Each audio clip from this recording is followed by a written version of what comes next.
everyone, எல்லாருக்கும் வணக்கம். Welcome back to our channel. This is Radhi, Radhi. This video sponsored by BuyMote e-shopping. இந்த BuyMote e-shopping அப்படிங்கிறது ஒரு online shopping app.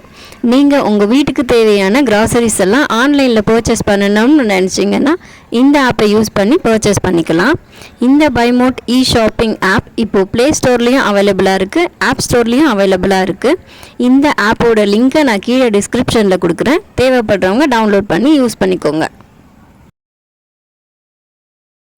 இந்த வீடியோவில் நாம் என்ன பார்க்க போகிறோம் அப்படின்னு பார்த்தீங்கன்னா, வாழைத்தண்டில் கூட்டு எப்படி செய்கிறது அப்படிங்கிறத பார்க்க போகிறோம்.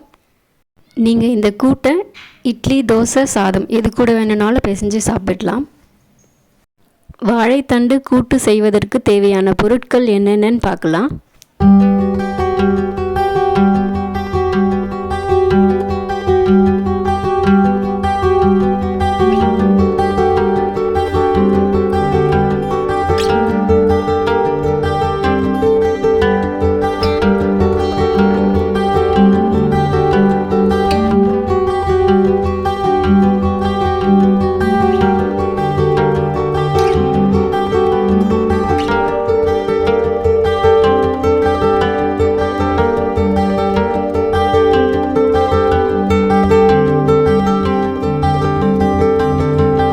வாழைத்தண்டில் நிறைய நார் இருக்கும்.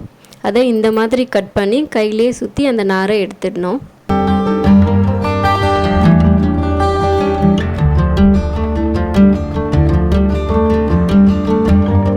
வாழைத்தண்டை இந்த மாதிரி கட் பண்ணி எடுத்துக்கோங்க.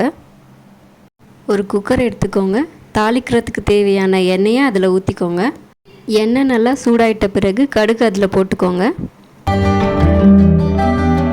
கடுகு நல்லா பொரிஞ்சு வந்ததுக்கப்புறமா நாம் எடுத்து வச்சுருக்கிற பூண்டு, கருவேப்பிலை அதில் போட்டுக்கோங்க.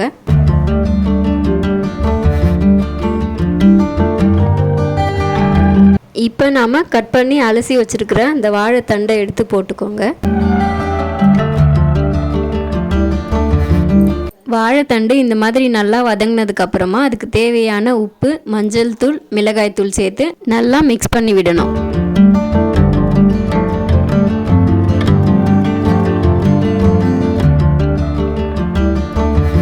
வாழைத்தண்டு முழுகிற அளவுக்கு தண்ணி ஊற்றணும்.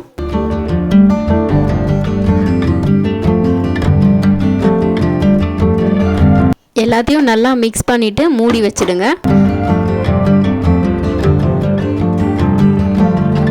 3 விசில் வந்ததுக்கப்புறமா ஸ்டவ்வை ஆஃப் பண்ணிவிட்டு நாம் ஏற்கனவே அரைச்சி எடுத்து வச்சுருக்கிற வேர்க்கடலையை அதில் போட்டு நல்லா மிக்ஸ் பண்ணி விட்டுடணும். அவ்வளோதான், வாழைத்தண்டு கூட்டு ரெடி.